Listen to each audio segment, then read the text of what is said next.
One of the strangest wins you're ever going to see, and a reaction that I think may have been slightly over the top.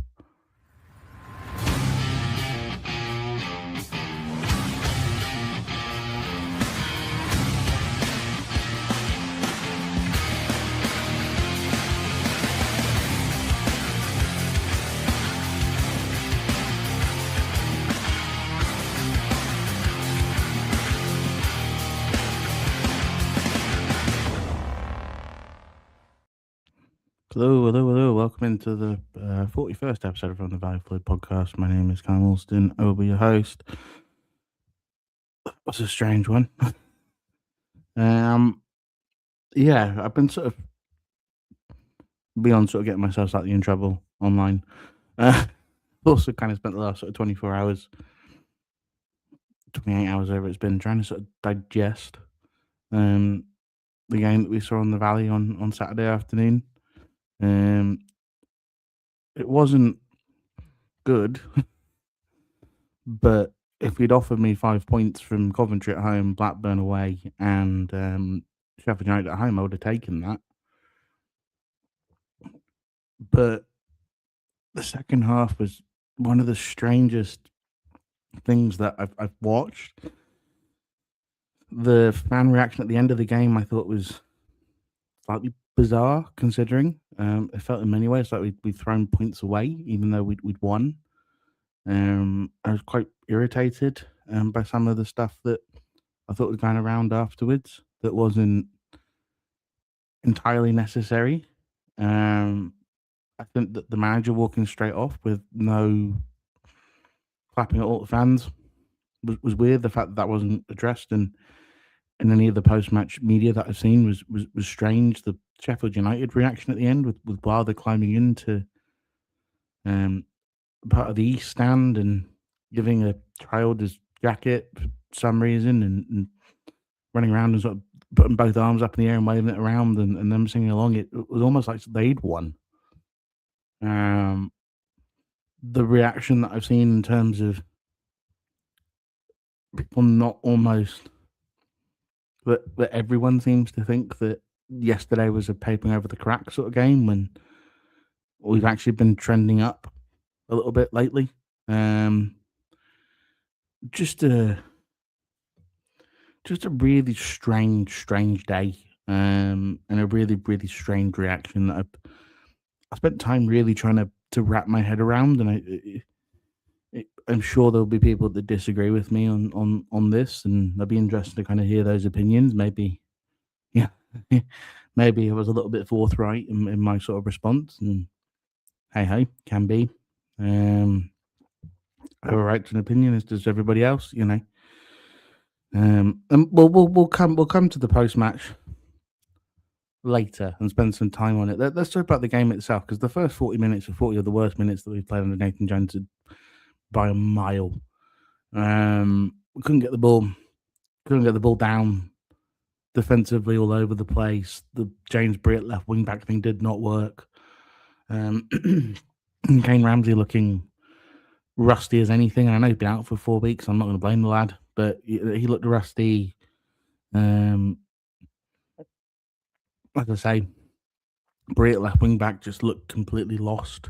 There were a couple of moments where balls were sort of claimed or collected and thrown out, and people let the ball bounce. Corey Anderson was just the headless chicken out there. Rankin Costello was barely involved, and up front they were living on scraps. For some reason, we were deciding to consistently kick the ball long to Charlie Callum for no apparent reason. And the way that we were playing didn't suit Harvey Nibbs either. So why Harvey Nibbs was brought in to play that role, I don't know. And none of it really made much sense except for one thing, which was Thomas Kaminski. That's the first 3 points that he's earned us this season. First save from Patrick Bamford is he makes himself big, gets the angle right, makes himself big. And Bamford doesn't have a huge amount of space to aim at, and he hits it almost right at him. It's a good stop because you do all the sort of basic bits of goalkeeping right, but it's not a great reaction or anything. It's just a right place, right time sort of thing. On the penalty shout as well, he gets the angle right. Bamford can't really shoot from there. It's not a penalty. I don't know why Wilder's going on about it. It's a very, very soft coming together in the box, and then Bamford tangles his legs with Croy to make it try and make it look worse. He should. My manager's moaning about that sort of thing. That's when you know that they're not happy about other elements of the Sheffield United performance. The second save from Kaminsky is fantastic goalkeeping. That's number one championship level goalkeeping. That perfect angle, gets down, gets his foot on it, but gets enough of his foot on it to make it so that it wouldn't loop over him.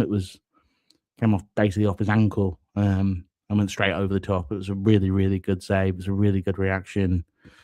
Got the angle down well again.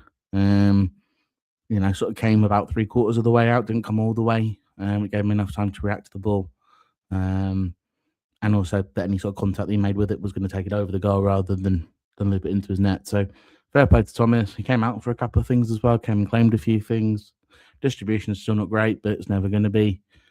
But he kept us in it really for 40 minutes. Sheffield United then hit the post. The rebound, I think, Kaminsky would have saved if it had been on target. But again, it's just it's really poor defending on our end. That left-hand side remains a problem. Gillespie's not quick enough. Bree's not left-footed. Another sort of overload they get in the box. It's we get lucky that he's hit the post. And then so it's a game when you get absolutely dominated for 40, 45 minutes. And then things get really, really weird. The tackle from, I think it's Samare, isn't it? It's a mistake, right? That happens. It can happen in the middle of the park. He puts his foot up, comes down on Nibs' ankle. We hope that Nibs is okay. The fact that he was on the sideline on crutches by the end, I think sort of suggests that hopefully it's not as bad as first feared. But I'd be surprised if that's not a long injury layoff. Typical for Harvey Nibs this season, though. Finally gets an opportunity to play and gets hurt. But it's a bad tackle, right? It's a bad tackle, right? That's a red card. Okay. Still down to 10 men. Sheffield United were comfortable. They were playing better on the ball. They were moving the ball forwards. And then Japhet Tanganga decides to do one of the stupidest things I think I've ever seen a footballer do, down to 10 men. He jumps up, he leans with his elbow. It's like he's put a rocket launch on the side of Sonny Carey's head, who come on to replace Nibs. And he just almost drills right through his ear.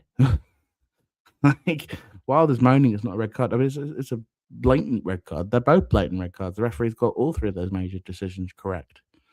In my mind. Just really strange that people are even complaining about. The fact that Sheffield United are saying, "Hey, we're going to appeal it." What are you appealing? What are you getting? Well, not only that, but Tanganga had moaned so much about the original red card, which is as blatant a red card as you're ever going to see. The ref's already watching him. Just absolutely crazy decision making from Sheffield United yesterday. Awful disciplinary issues. Okay, so they're down to 9 men. And then things just get really, really, really strange. Because in my head, and I know that this may be sort of controversial kind of as we go through and we get towards the reaction of the fans.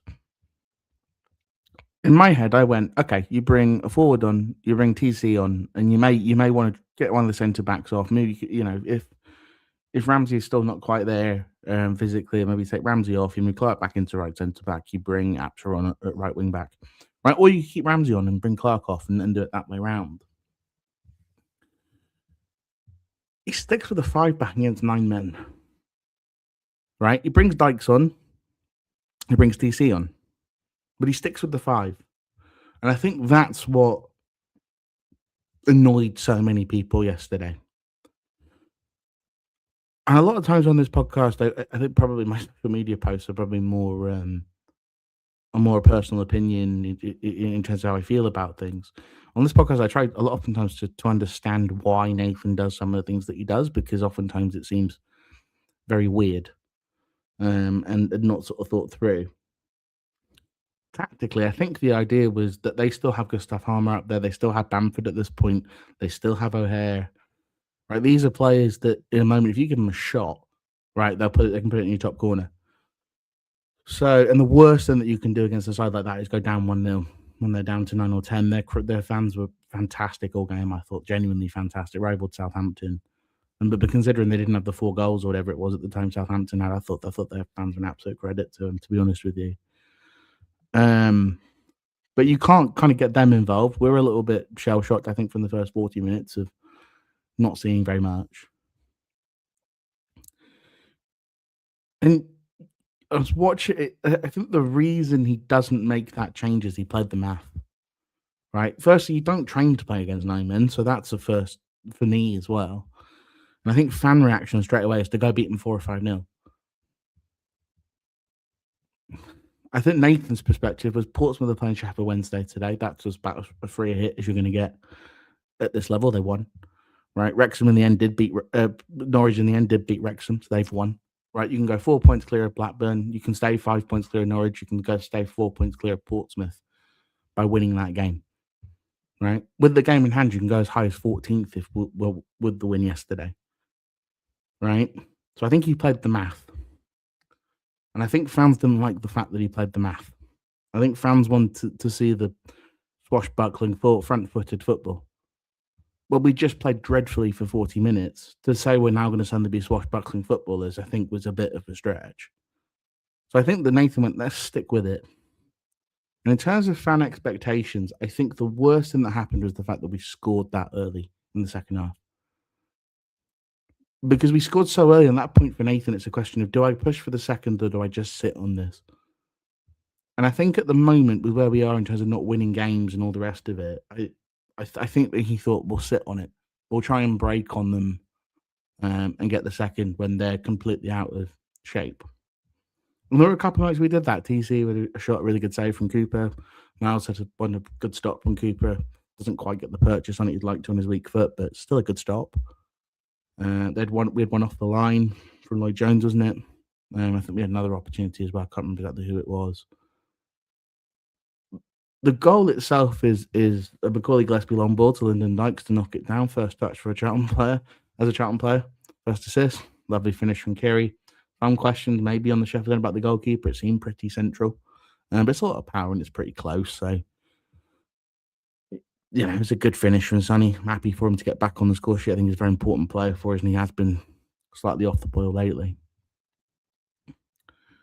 But scoring that early, I think, really did create a bit of a conundrum in terms of where do I go, right? If I bring on a bunch of strikers at that point, if I bring Aptron at that point, if I bring on and we concede, right, everyone's going to go, oh, you've gone far too attacking, you've tried to, you know, and against a side like this who can play between the lines with the players that I've mentioned before, and you've got Bamford making that movement, I think he thought I'd rather keep the rear guard protected and say to them, come and try and create something with 9 men. So that's a good fair play to it. I only saw the second half and thought we were the better team. That's giving me a chuckle. There may have been 2 reasons for that shit. There may have been 2. But I think scoring the goal actually made it so that we weren't going to be quite as expansive. I think if we got to 65 minutes and we hadn't scored, then you'd have to reach for the bench. But the reason I think we all felt uncomfortable is partially because of Blackburn 2 weeks before. But Nathan Jones' sides normally are able to grit out these sort of games, and we did, right? It wasn't like they had a shot in the second half that worried Kaminsky.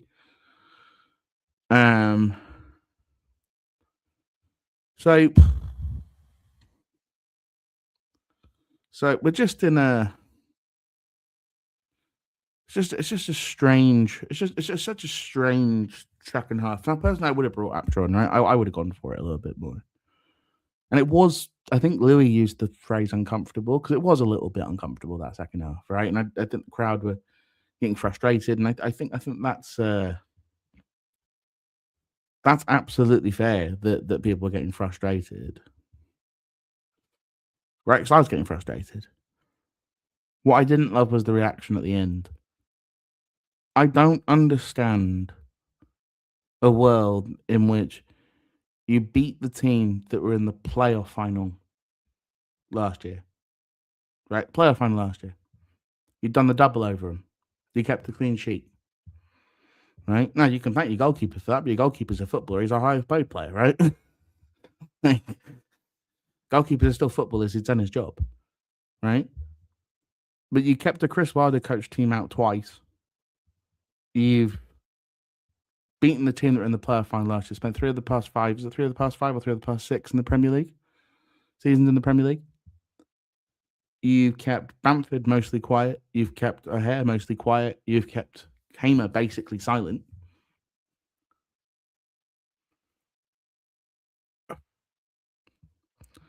That's the I think Redman here. I think Redman, you're absolutely right. We decided to take the risk out of the game by not taking any risk. It worked, and we got the 3 massive points. That's exactly what we did. We didn't take a risk, and I think that's that people getting frustrated at the time, and I think it's Robert here saying I was a bag of nerves in the second half. That's fair, right? That's absolutely fair. But I don't think a big booing, performance of people talking about, imagining to front up that performance, and what's he fronting up? We win the game in 114th after 27 championship games played. What was he fronting up? Like, no, it wasn't an exciting second half, and it was immensely frustrating at times. But one of the things that I've seen over the past couple of weeks, like the 2 things I bang on about on here all the time: left wing back, which hopefully we get sorted this week, and expectation management. Right, a lot of the people that say I'd be happy finishing 21st lose their minds when they see what finishing 21st looks like. And by the way, we haven't spent a single moment in 21st this year, right? I really, and I'm not trying to, if you want to boo and you paid your money to go, you absolutely have the right to do that, right? You absolutely have the right to do that, right? Personally, I don't boo my own side even when we play badly. I may have done under Appleton at certain points, but I don't think anyone's going to blame me for that. But I just don't get booing in those circumstances, right? No, we didn't play well against 9 men. Who cares? Right? We always say things even out over the course of the season. Like we played Leicester, we absolutely battered them for 90 minutes, couldn't score. This is the reverse of that. This is the playing very, very badly and getting the 3 points out of it. Like, that's what we're supposed to do, right? That's how it's supposed to work. Not supposed to. That's how it's supposed to work, right? Like these things even out. It evened out, right? And if we go to get Derby and we play like that, and fair enough. But this is a team that's won 2 in 12. It's a team that the confidence is very, very fragile, right? And so to take massive risks, right? When you have the 3 points, right? We have the 3 points, right? You can stick or twist. And I know a lot of us would have twisted, and I would have twisted. Right? I would have gone for it. But if we'd not won that game, if that was the reaction to us winning the game, if we'd not won that game, I think the reaction would have been absolutely apoplectic. Right? It felt toxic in a way at the end there. And I don't quite understand how beating the team twice that was just in the playoff final means that you need to finish being that toxic. I don't know why Nathan Jones didn't come around at the end of that game. I don't know what the reason is, right? There's a couple, either the fans have said something, right? Or the atmosphere's gotten to him. He's friends with Chris Wilder and they are good mates. And he's gone, they were down to 9. I don't want to rub it in. We didn't play that well. Let's move on. Right? But I don't know what's caused him to do that. And to be honest with you, I felt quite uncomfortable at the end. I always stay at the end after we win. I usually stay after we draw as well. I try to applaud. I try to, support. But some of the reaction yesterday I thought was just completely over the top. And that to me is really worrying. Like to stay up this year, we're going to need luck. We got that yesterday with the two red cards. We're going to need good goalkeeping performances. We got that right, as Stuart says here. I think Cam has quietened his critics after his recent performances. No, I'm struggling to say that word. Right? He has. I think you're absolutely right. So yeah, you're gonna need that, right? You're gonna need to get points when you don't play very well, because the likelihood of us playing well against a number of these sides above us is low, right? There comes a period, probably around April time, when you're playing a bunch of when you're playing a bunch of teams that are probably on the beach already, right? You play QPR and we don't. We play them in February, but you play QPR who are going to be 12th or whatever in April. They'll be on the beach already. So there's that sort of math. But you're going to play teams that are chasing the playoffs. You're going to play teams around you. It's going to be really tricky, right? You're not going to play well in all these games. It's just you need to. We need to win. The points matter, right? Is what I'm trying to say. The points are what matters. It's job done, right? That's my mate taking the job done. We move on to Tuesday, right? Let's see what happens Tuesday. If it is terrible, I'll be the first person to criticize. I've just spent 10 minutes telling you all about how crap we were, because we were dreadful for that first half. We didn't create enough in the second half. And, did Corey Anderson's name on the pitch make a heck of a lot of sense when you're playing against 9 men? Probably not. I do understand, again, that frustration. Someone just probably would you have brought Matty Godden on sooner? I don't know why Matty Godden came on when he did, right? I probably would have brought him on sooner, Robert, to be fair. But I don't understand why you're replacing Lieberman when they're about to do a long throw, right? I don't quite understand why we went to the two tall towers thing with Lieberman and Dykes. I don't think that really makes much sense. And it's not something I want to see all the time, right? But sometimes needs must, right? We are level with Sheffield United at the moment in terms of points, right? We go 14th if we can beat Portsmouth at home on Tuesday night. The 3 points are what matters here. It's not quite the this is the moment I just thought about Stuart. Yeah, it was a weird decision to throw Gordon on. Then I think he wanted to try and get the crowd kind of back on side. It was weird because Gordon came on, ran for about 10 seconds, and then went. Just a weird one. Last time we went down, we didn't get any luck, and that's kind of the point, right? Is that you've got to get the luck. We got the luck yesterday, 2 inches of the post, right? One keeper's foot, right? But actually, to be fair to Kaminsky, I think he's grown a lot more comfortable behind Lloyd Jones. I think you're starting to see the two of them communicate a lot more. I think he's coming for a lot more things now. I don't think he's quite as static.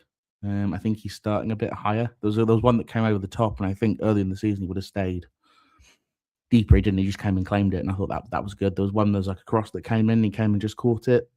I think he's starting to do that a little bit more. PR stunt to bring Gordon on. That is true. Don't worry, Sam. I want to come back to your point about the women, because that's a great point. We'll come back to that at the end. But yeah, it was a bit of a PR stunt, which is fine, right? Sometimes you have to do a PR stunt. You want to get, if you want to do, as Tommy's saying here, we need to stick together as a team in a club. Exactly that. Right?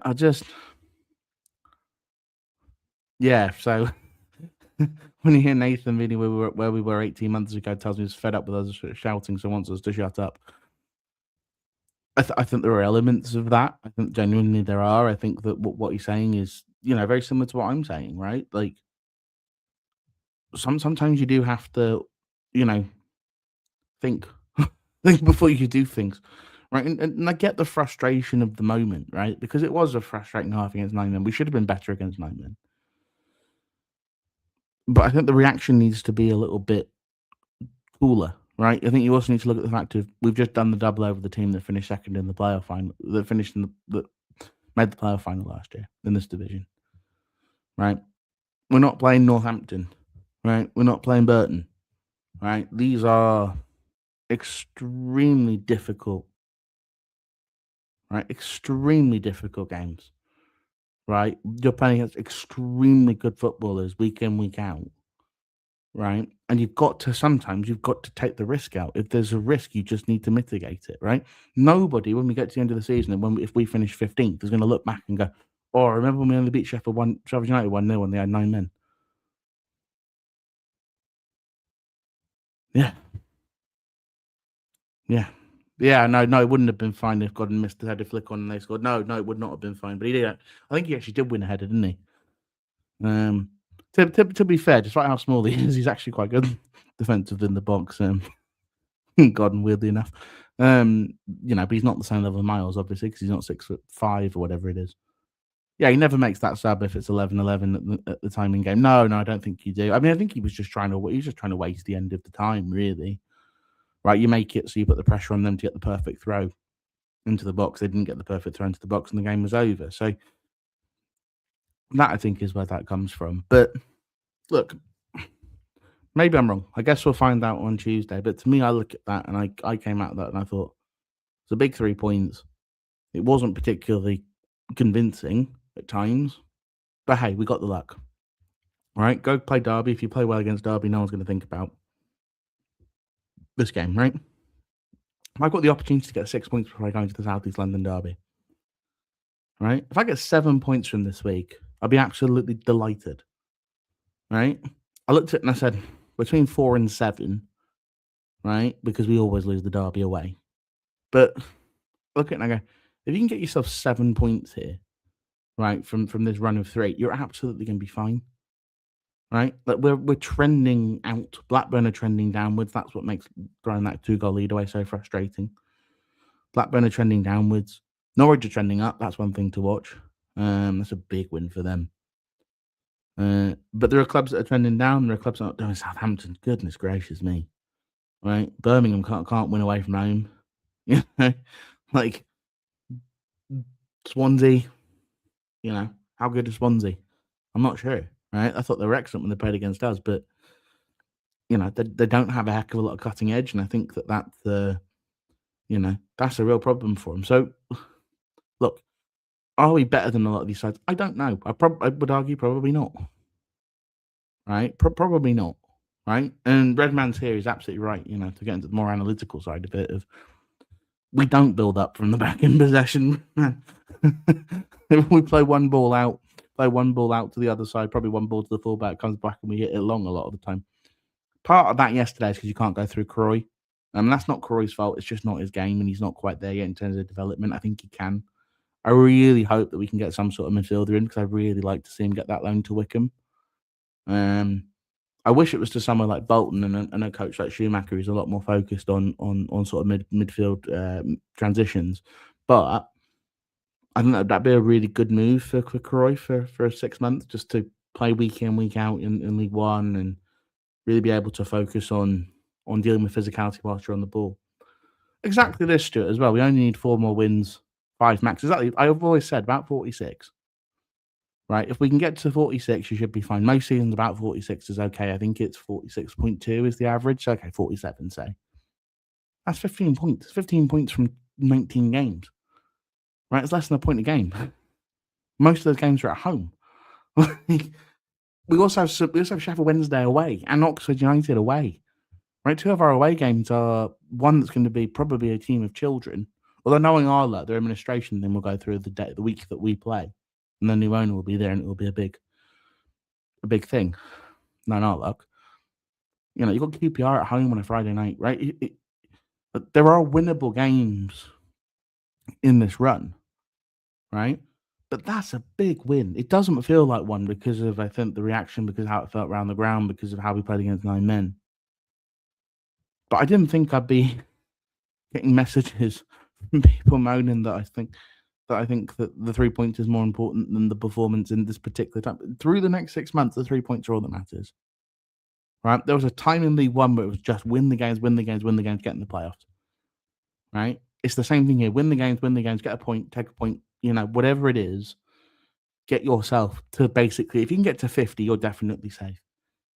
Right? Can we get ourselves to 50? Yeah. Yeah, I think we can. But we've got to, we've got to get it right. And we've got to stay together with this stuff. I don't think big rounds of booze is, who does it help? Right? Who does it help? That would be my question to those people. And I get it, right? You paid the money, you're paying punter, you have the right to let your feelings be known. right? And I would never say to anyone that you can't have that. I had people behind me, you know. I didn't turn around and tell them to stop. That's not my job. But I think that we do have to be a little bit, yeah, we just need to think sometimes, not even be more supportive. That's really harsh. I don't think that's true. I think we have been pretty supportive. But I think the bumps are really difficult, right? And they're stressful, and you don't know when the next win's coming from, right? But we're trending mathematically to where we need to be. And Nathan Jones yesterday simply played the math, right? And I think ultimately he'll be vindicated for doing that. But I do understand that it wasn't swashbuckling, exciting football. The setup has changed from the beginning of the season in possession. It's now 3-4-1-2, and earlier in the season it was 3-2-4-1 or 4-2-3-1. Yeah, he's changed it. Part of that is because you're playing Gillespie instead of Bell, so you don't have the recovery pace. So you can't really play that four.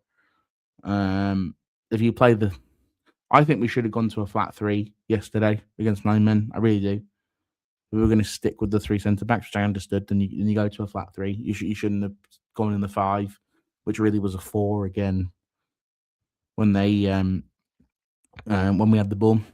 I just don't think the extra. I don't think the extra player stand, being back there was entirely necessary.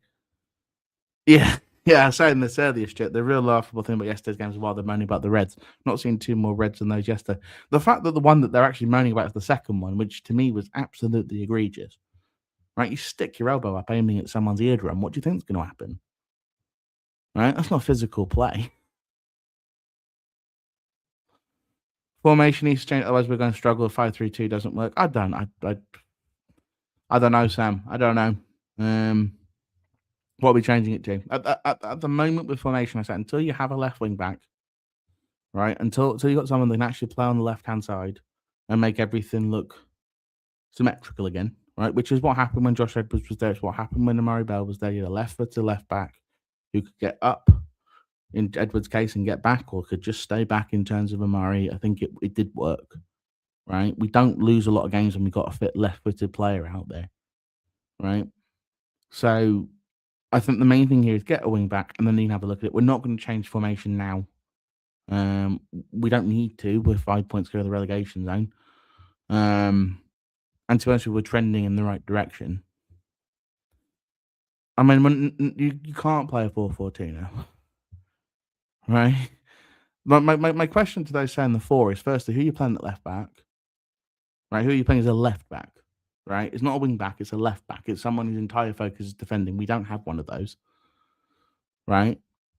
So if you're playing a four and you don't want to play wing backs, that's fine. But you've got to have a left back. We don't have a left back, right? We have one. Is Josh Edwards, and he's still injured, and he's actually better as a wing back. If you're playing 4-3-3, who are your backup wingers? We have no backup wingers, right? We've got far too many strikers to play one forward up top, right? Stuart, any news on the left wing back? Yeah, so they said they've been talking about four of them. In January, it's always going to be late, right? My worry, and I got whatever for this on for James Bree. I don't think we want to be losing anyone defensively at the moment. We'll see if Southampton's thing is all about negotiations. We'll see if they do have a problem at right back, so maybe they're thinking we can see if this works. But I don't think any football club wants a player to walk away for free. So I know they don't need the money, Southampton, but I think on deadline day, especially if he hasn't played games for Tonda, I think that we'll probably chuck a cheeky bid in just to see if we can, just to test it. Clark does have some injury concerns.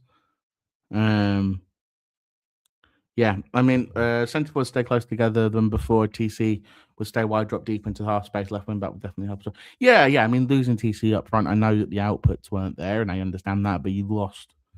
You do lose that press. I know Miles is trying. It's not his game. He's almost. I often say it. He's too big to be a presser, right? You just can't turn, right? And then obviously the historical injury stuff. He can't overexert himself in terms of running, so he has to be selective in terms of when he does and doesn't press. He's not terrible when he commits. He usually makes the right decision, which not all forwards do. I think we saw with Dykes another player that can kind of press. Again, probably a little bit too big to do it as effectively.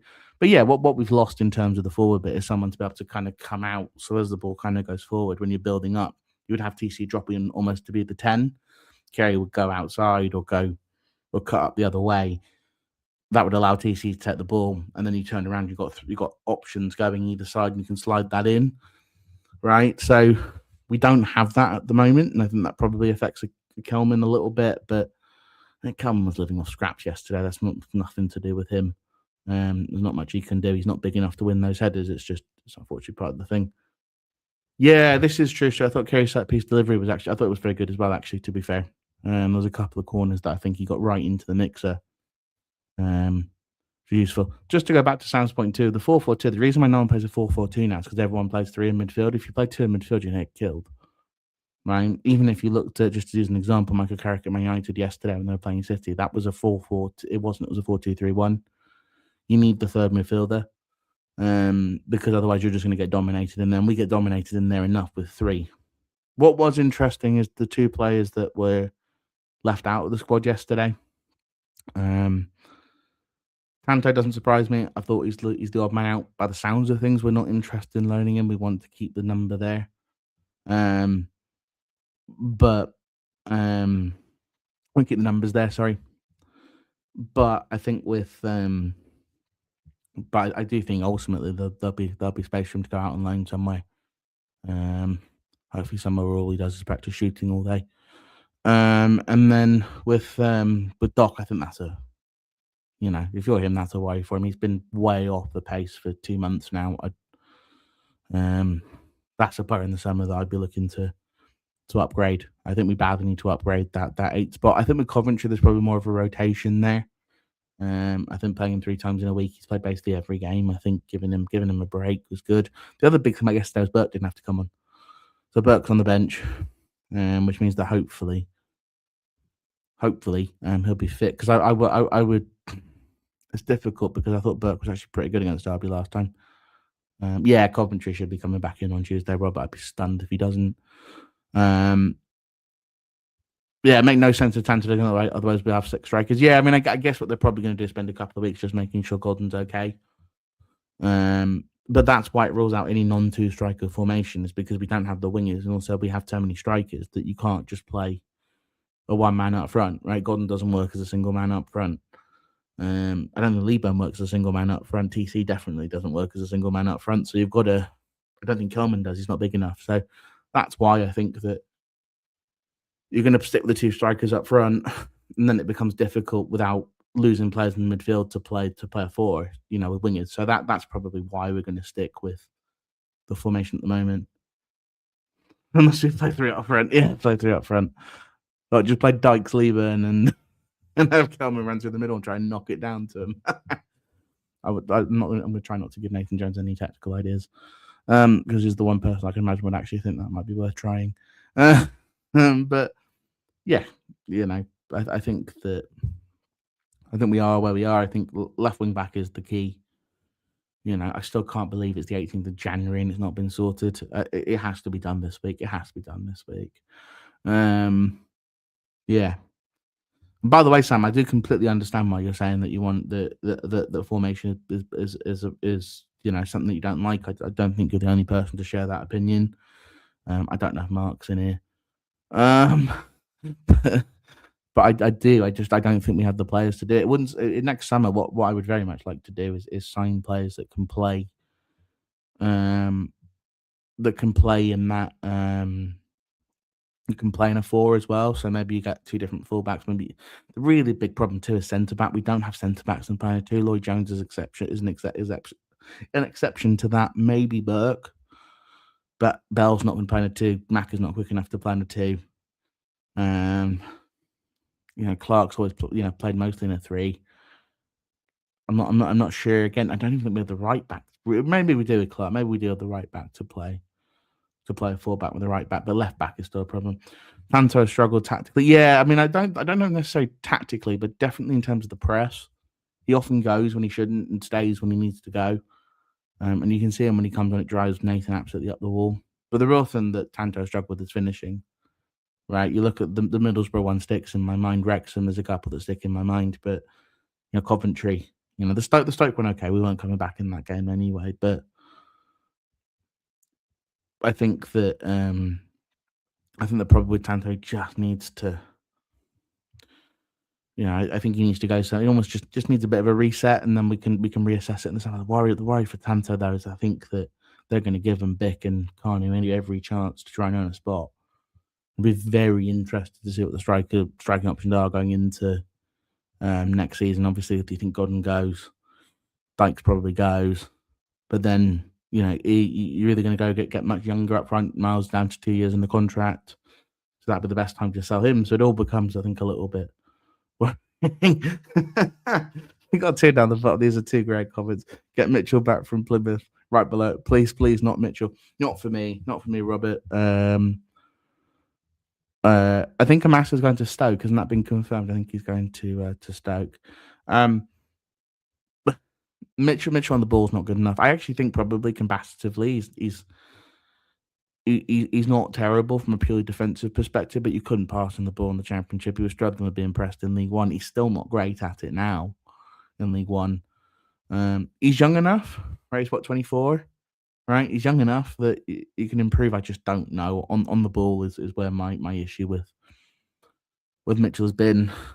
I worry about Zach now as well, just not getting the game time. I don't mind him staying there and trying to earn them game time. I think there's a learning in that, but it's a question of whether he's not doing well enough in training or whether the manager just doesn't like him, because those are two very different things. The problem is if he comes back, I'm not sure how the SPL works with the FA. I don't know if we can then get him a league loan. And the question with the league loan is what level could you loan him to? And I think that becomes a little bit tricky. Right, I'm going to leave it there because I'm actually hosting the Chronicles. So I'm going to give my voice a little bit of a rest. Hope you found it interesting. It's been really great to have the discussion. Thank you everyone who's logged in on a Sunday evening. Chats the game with me. I will be back. I should have done a bit of a derby preview and put it this way: it's Eustace football. It's going to be ugly. It's going to be long balls launched. It's not going to be pretty. When we played them at Pride Park, Ozo changed the game when he came on. Big lump in central midfield, and that's, if I was Eustace, I'd play him. I'd start him because I don't think that's the type of midfielder that we deal particularly well with. So maybe when Ozo comes on, if he doesn't start, that might be the time to bring Croy back on, just to kind of give you a bit of someone that can be combative against a player like that. But it's a good side derby. It's not going to be a pretty game. Adjumang's someone really to watch. If he runs off you, you got yourself a problem. So I'm just beating Preston, right? Kept clean sheet. It's going to be a really, really tricky game on Tuesday night. But as I say, if you do win it, it's a big if. But if you do, you can really start to launch yourself towards mid-table and a long way away from the relegation zone. I was saying to friends, yesterday was a tipping point game maths-wise. It wasn't a tipping point game in terms of how I'd feel, but it was a tipping point game in terms of math. And that's why Nathan Jones played the math. It was a weird game. I'm very thankful. I was very thankful when it was over. I thought the reaction, as I say, was a bit over the top. But hey-ho. Be interesting to find out from Steve Sid and Paul tonight what their perspectives were. Sure they'll be slightly different. But I'll see you all over there. I will see you again after Derby. I'm sure it's the Tuesday night thing. It'll be Wednesday. I'm assuming I'll do a pod on Wednesday evening. So if you're around, please do pop in and say hello. All right. Thank you all for really, really interesting comments. I was going to mention the women's game. God, I'm really bad at ending these things, aren't I? Yes, the women won 10-0 today. So fair play to them. Karen Hills is an absolutely cracking manager. And, we're lucky to have her. So fair play to the women. Hopefully they're getting themselves a nice big draw for the next round. They go to round 5 they're into as they look to make their way into the WSL next season. All right. I'll talk to you all later. See ya. Bye.